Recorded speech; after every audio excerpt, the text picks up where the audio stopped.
Hadirin yang muliakan Allah Subhanahu wa taala, di mana hidayah paling besar turunnya?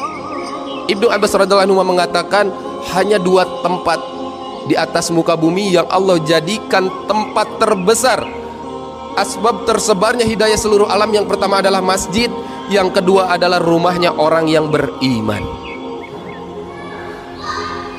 Kenapa masjid, hadirin? Karena masjid adalah sebaik-baiknya tempat. Tidak ada tempat yang paling dicintai oleh Allah selain masjid. Maka sekarang tanamkan oleh bapak-bapak dalam hati kita, dalam pikir kita, bahwa rumah saya bukan rumah yang ditempati istri saya, rumah saya bukan rumah yang ditempati oleh anak saya, tapi rumah saya adalah masjid. Sebagaimana apa yang disampaikan oleh Rasulullah sallallahu alaihi wasallam, al masjidu baitu kulli taqiyyin. Masjid ini adalah rumah setiap orang yang bertakwa. Wa taqaffalallahu liman kana masjidu baitahu birawhi wa rahmah. Dan Allah menjamin bagi siapa saya yang menjadikan masjid sebagai rumahnya, jaminannya berupa rahmat. Apa rahmat? Kasih sayang. Allah hanya menurunkan 1 rahmat ke dunia, hadirin.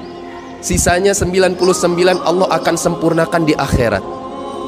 Dengan 1 rahmat yang Allah turunkan ke muka bumi, seekor singa yang lapar 2-3 hari dia tidak makan, ketika dia mempunyai anak, maka dia tidak akan memakan anaknya karena rahmat Allah. Padahal hari-hari dia makan daging, hari-hari dia lapar, harus memenuhi hawa nafsunya dalam hal makan dengan daging. Tapi dengan rahmat Allah, tidak ada satupun singa yang mampu memakan anaknya sendiri.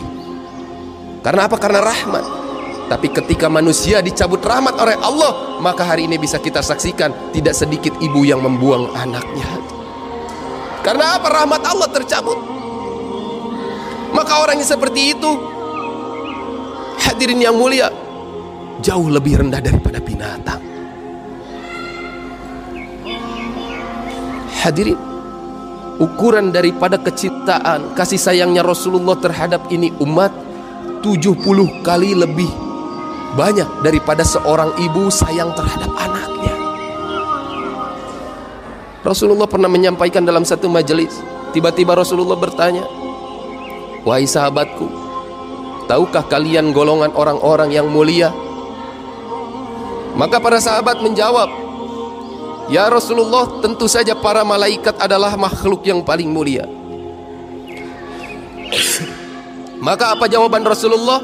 Bagaimana mereka tidak mulia? Sementara Allah Subhanahu wa taala menciptakan mereka hanya untuk taat dan beribadah kepada Allah Subhanahu wa taala. Namun bukan itu. Maka para sahabat menjawab lagi, kalau begitu orang-orang yang paling mulia adalah Nabi dan Rasul, karena mereka diutus untuk menyampaikan agama terhadap manusia. Maka Rasulullah menjawab, bagaimana para Nabi dan Rasul tidak mulia? Karena memang tugasnya adalah menyampaikan risalah kebenaran dari Allah Subhanahu wa ta'ala. Maka Rasulullah lama menundukkan kepalanya sambil meneteskan air mata, hadirin yang mulia. Ternyata yang disampaikan oleh Rasulullah, tahukah kalian bahwa golongan yang mulia itu adalah umatku yang jauh lahir daripada zamanku. Dia tidak pernah melihatku dengan matanya, tapi mereka beriman kepada aku. Bapak-bapak, antum-antum Pak, semuanya, antum-antum bisa nangis karena sunnah Pak.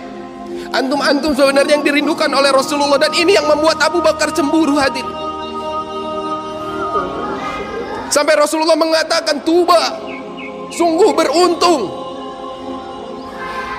liman amanabi, orang yang beriman kepadaku, waroni marotan." Beliau mengucapkannya 1 kali. Tapi Rasulullah tidak berhenti sampai di situ. Beliau mengatakan sampai 7 kali, "Tuba, tuba, tuba, tuba," sampai 7 kali. Sungguh beruntung, beruntung, beruntung, beruntung. Liman amanabi, orang yang beriman kepadaku namun matanya tidak pernah melihatku. Ajib. Wadidtu ani lakitu ikhwani, aku rindu terhadap saudaraku, kata Nabi. Maka para sahabat hari itu cemburu dan bertanya, "Ya Rasulullah, kami saudaramu. Awalaisa nahnu ihwanuk, bukankah kami saudaramu?" Lah, kata Nabi, bukan. Saudaraku adalah orang yang beriman kepadaku, namun mereka tidak pernah ada kesempatan berjumpa dan melihatku. Bapak-bapak harus yakin, Pak. Ulama kita mengatakan satu orang menghidupkan sunnah Nabi, maka hari ini Rasulullah tersenyum-senyum.